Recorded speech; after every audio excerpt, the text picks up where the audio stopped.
I'm Vin. I'm Sori. If you would like to get your song reviewed, dear listener, there's the Filthy Capitalist option. As Sori says, 125 gets you straight to the head of the line. You don't have to be a part of the alliance. You don't have to be part of the group. Wait a minute. And the biggest thing is you don't have to wait. You hop, skip, and jump right in front of everybody. 125 gets you there. You do that 3 times, and then get mashed down to the $75 rate for perpetuity. Yes! Also, there is a band review option. So if you've got a band and you're trying to get your band some exposure, hit me up at vinsori@gmail.com, and I'll show you the details about how to pull that off. You can also jump on Patreon, and there is a option on the tiers to be able to get your band reviewed. Obviously, we can't lie to you, so we can't guarantee a positive review. Get what you get. It's just rubbish. Rubbish. Rubbish. That's British for garbage. My favorite is the community option. $1 at the gate gets you in at Patreon. You get to join an alliance. The alliance joins their points together, and that helps determine what songs that we do. The alliances hang out on Discord. Message me on Patreon to get the link. And they do all kinds of other cool things. They do Minecraft, Dungeons and Dragons. Yeah. It's really a community within the community. Anybody can go on the village, facebook.com/Vin and Sori. There's 160,000+ people on the channel. What's cool about the Discord is that it offers a real opportunity for community connection, friendship, that type of thing. And it's on Discord, so if you're not a Facebook person, it's for you. You start off at $1. Right. Plus you get exclusives. Sori and I are working on a song. So the first 15 seconds of that was on Patreon. Also, at $15 tier and above, when we actually debut the video, they're going to be there live with us. There you are, dear listener. Buy merch.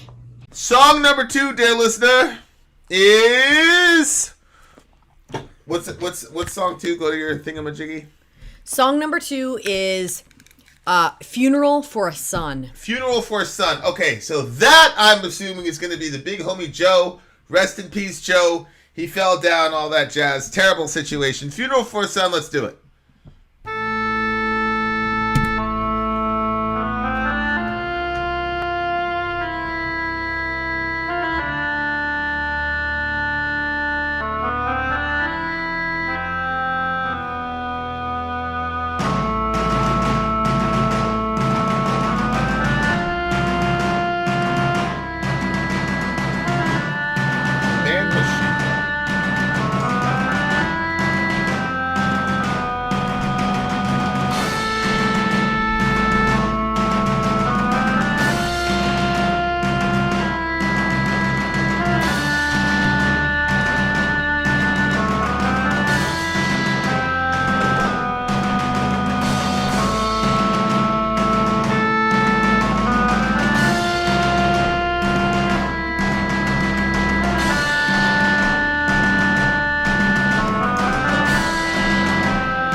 Okay, so that's like a little transitionary type of thingamajig there.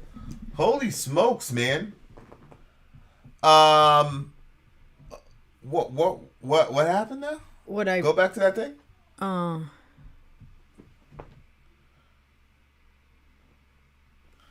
Okay.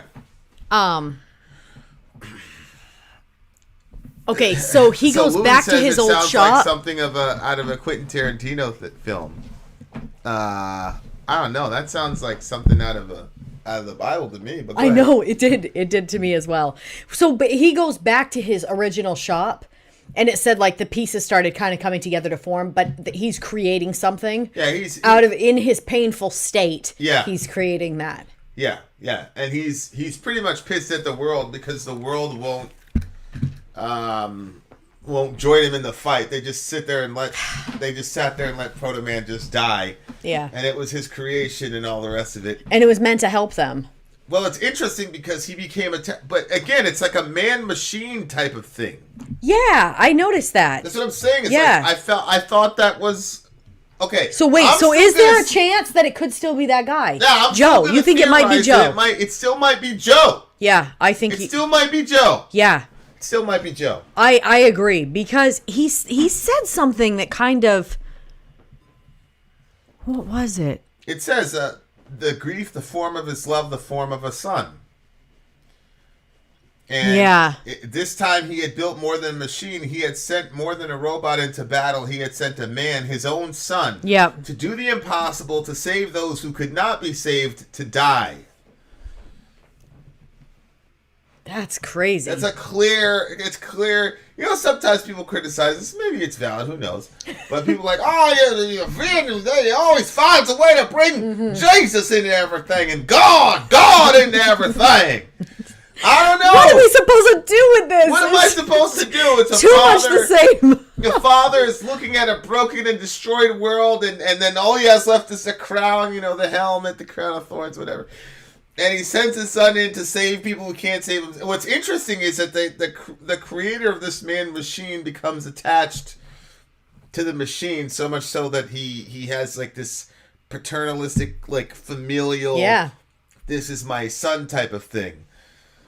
Which is a really fascinating concept when you think about God and creation itself, because anything that God creates has to be created outside of himself, and like for God to become attached to us has always been just as strange to me as a person becoming attached to as Geppetto becoming attached to Pinocchio. See, none of that stuff is because I always got attached to things that I probably shouldn't have. I don't know. Maybe if I saw some professional, they'd be like, you had a problem as a kid. Like we had to take these, like a real egg, and you would like make a tiny hole in the top and a tiny hole in the bottom, and then you would blow all the insides out of it, so it would empty the egg.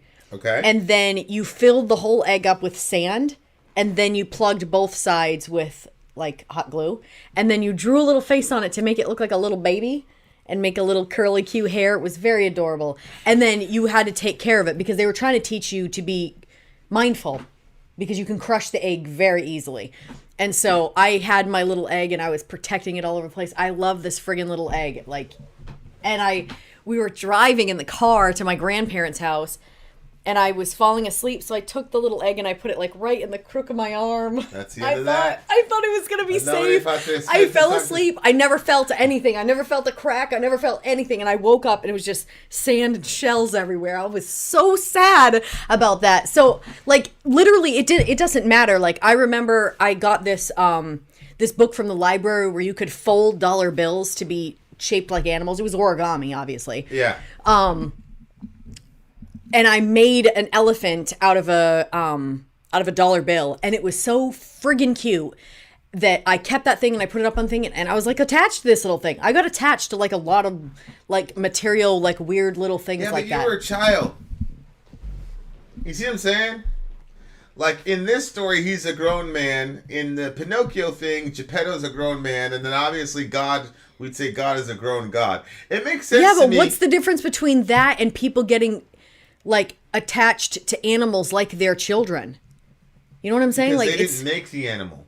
No, but you have something, and it becomes like a child to you, even though it's not a child. I mean, the animal is kind of sentient. If you could create a robot that reacted, you would have no attachments to it?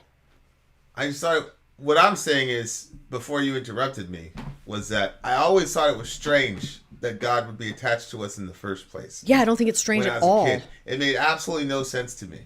Because whatever God would create would always be a lower form of being than himself. So I'm like, I think to myself, like, I draw on paper like a little stick figure and be like, oh, I love this stick figure. I'd love to enter into the world of this ridiculous stick. It was just crazy to me. I was like, why would you?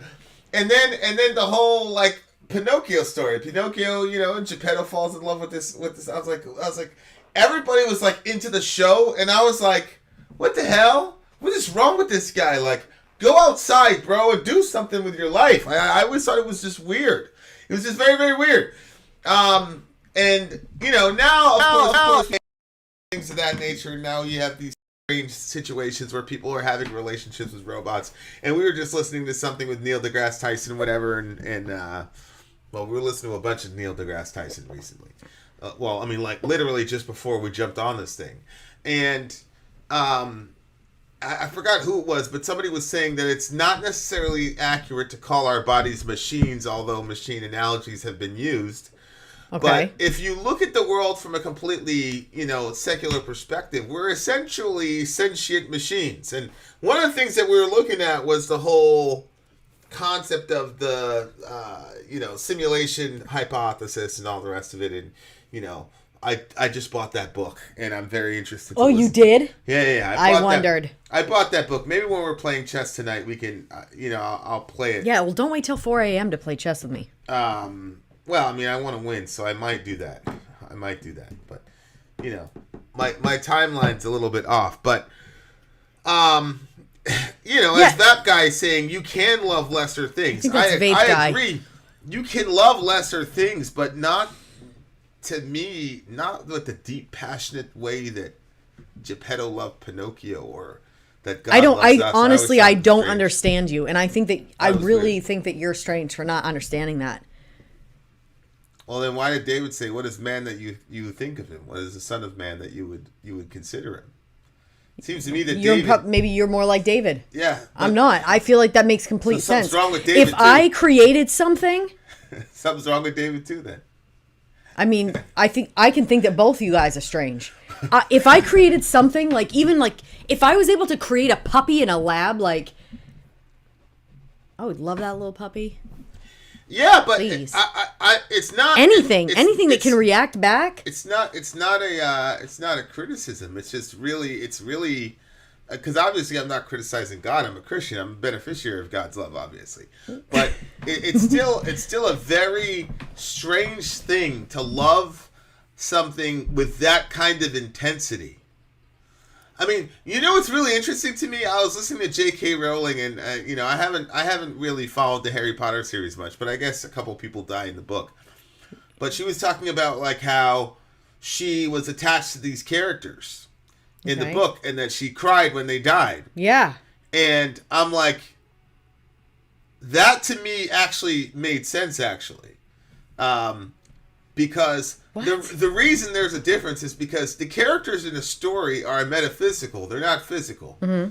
And so there's a sense in which you could say, okay, those are just alters or alterations of your own personal self. Oh, okay, yeah. And so when the character dies, it's a death of you somehow, whether it's a loss of it, if a child dies, it symbolizes the loss of innocence. If a girlfriend dies, it's because you had a significant other in this realm that dies. But as we were talking about, literally just before we jumped on this, my belief system at this point is whatever happens in an experience is real.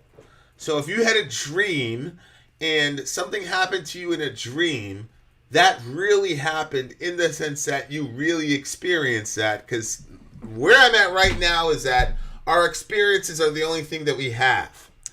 So our perceptions... I'm still wrestling with what you said about all that. So. Our perceptions only go to feed our experiences. And so from that vantage point, they're real.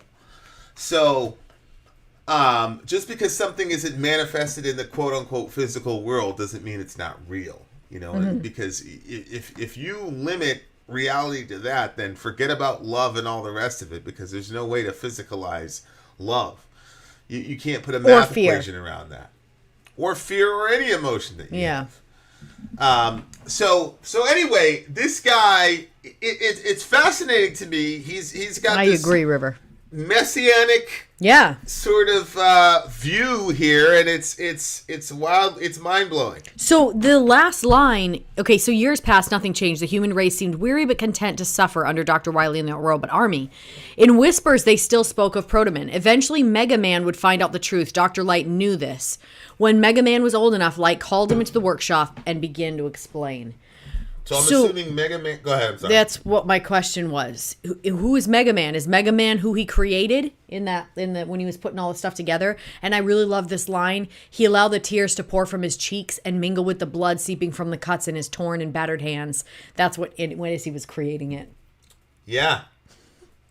Yeah. That could get very emotional if I think about it a lot. It's really interesting because when I, you come into Christianity here, God so loved the world, he gave his only son, right? And it's like, wow, that's really terrible. Jesus had to die. River said that's who it is. Yeah. Whatever. Oh, what? Sorry. That's who Mega Man is. Mega Man was who he made after. Yeah, I'm assuming. Okay, so you were saying? But I never thought about what it must have been like for God the Father until I had Dorian. And once I had Dorian, I said, oh, God the Father made way more of a sacrifice than God the Son.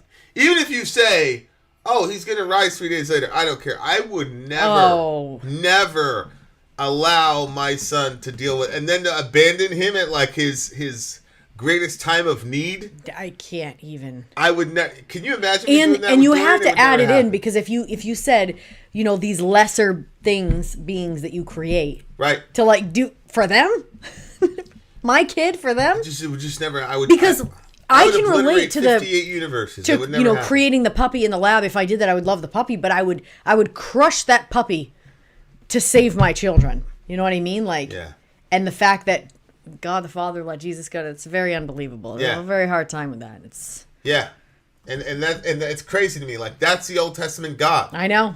Like, it's the Old Testament God sent Jesus to die. It's It's a hard one to swallow, and it's a hard one to fully. It would just never happen. People talk about the trolley dilemma. Like, there's no dilemma, bro. Like, all y'all are dying. Rest in peace. I'll see you guys later. Oh, I know. Yeah. All of y'all are dying. There's no dilemma. Like, your son is over here, and then there's a trolley full of people, and you could only save one group of people. Would you hit the lever? I would absolutely hit the lever, bro. You were the first person I ever heard say I'd hit the lever. Oh. Everybody always said the other one, and now I'm like, there's no dilemma for me. I bet there. I honestly think there's not a dilemma for a lot. Of people. All y'all. I think that I feel like people say that in the moment because it's the, it's the thing to say. It's the right thing to say. You know what I mean? Like, I would save all the people, and at the expense of my child. But I don't know how many people would. I know I wouldn't. I wouldn't either. All y'all gonna die. I don't think I would. I really don't think I would. Okay, so this to me is like a bridge between the trailer and the actual. I'm assuming when we get to the next song, we're really gonna get to like the meat and potatoes of the thing. So this, I'm gonna give it an 8.8. Shout out to XPM. I just beat you with my score with an 8.9 is what I had in my head. Did you really? Yes. You're the worst. Yeah, whatever, because you usually have yours just a smidge higher than mine. You're the worst. What can be done? Having said that, dear listener, Vin out. Sori out. Gone.